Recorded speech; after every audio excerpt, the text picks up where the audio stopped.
réponse, c'est oui, mais on va le livrer, nous, Madame la Présidente. En question principale, je reconnais maintenant le député de Hochelaga-Maisonneuve.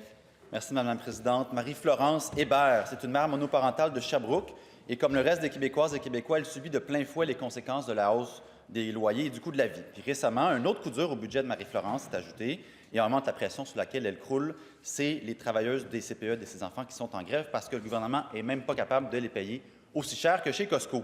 Marie-Florence doit donc rester à la maison avec ses enfants et se prive du seul salaire de son foyer.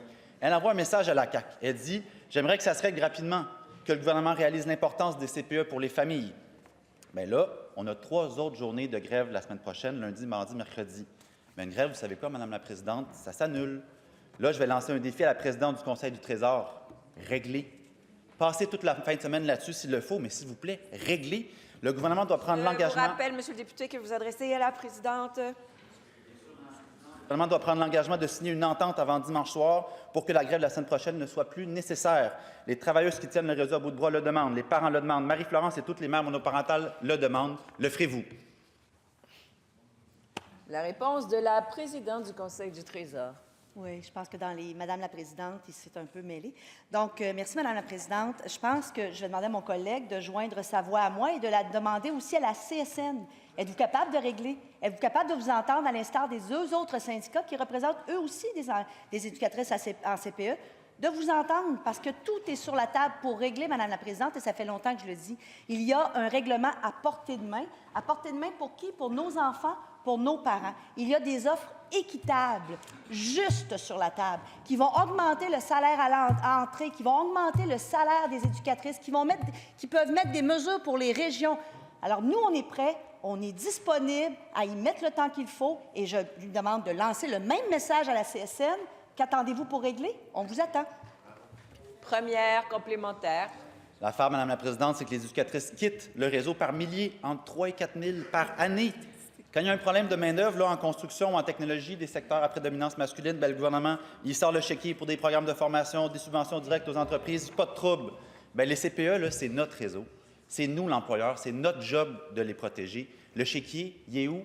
Il est où pour les éducatrices? Il est où pour les travailleuses du réseau? L'argent, il y en avait en masse pour sauver Nordvolt, puis il y en avoir autant pour sauver le CPE, s'il vous plaît? La réponse de la présidente du Conseil du Trésor. C'est toujours dommage quand on a une question de Québec solidaire qui a de la misère avec les chiffres et la fatalité des chiffres. La fatalité de ce chiffre-là, c'est qu'il y a beaucoup plus d'éducatrices qui intègrent le réseau que celles qui quittent. Alors, on est dans un delta positif, Madame la Présidente. Donc, on doit faire quelque chose de bien. On a fait quelque chose de très bien en 2018 quand on a augmenté de 18 sur 3 ans le salaire des éducatrices. On a fait quelque chose de bien dans cette négo ici qui a été acceptée à 100 par les éducatrices de la FTQ et à 88 par les autres éducatrices. Donc, je pense qu'on fait quelque chose de bien. Maintenant, je réitère, nous sommes disponibles, nous sommes disposés. Tournez votre voix vers le syndicat. Qu'attendez-vous pour régler? Deuxième complémentaire. Je cite la ministre de la Famille en novembre dernier, il faut mettre des bouchées doubles pour s'assurer qu'il y ait plus d'éducatrices qui rentrent qu'il y en a qui sortent. Bien, on est d'accord, sauf qu'elle échoue. Il y en a 3 000 à 4 000 qui quittent à chaque année pendant qu'on laisse les cohortes se fermer d'un cégep. Chaque éducatrice qui quitte le réseau, c'est 8 familles qui ne peuvent plus aller travailler. Puis pourquoi elles quittent? Elles le répètent depuis des semaines. Le salaire, l'écart salarial, notamment avec les éducatrices dans le service scolaire. Là, la ministre a 72 heures devant elle pour aller négocier avant la prochaine grève.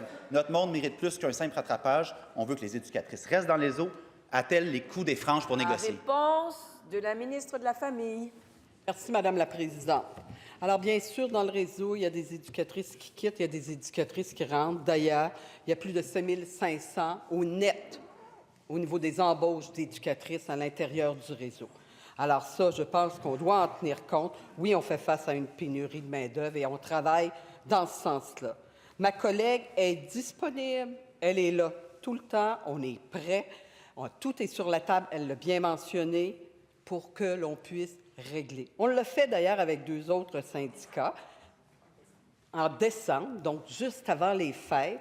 Alors, vous voyez, on n'a pas crainte d'être là pour justement répondre, terminer cette négociation pour que les parents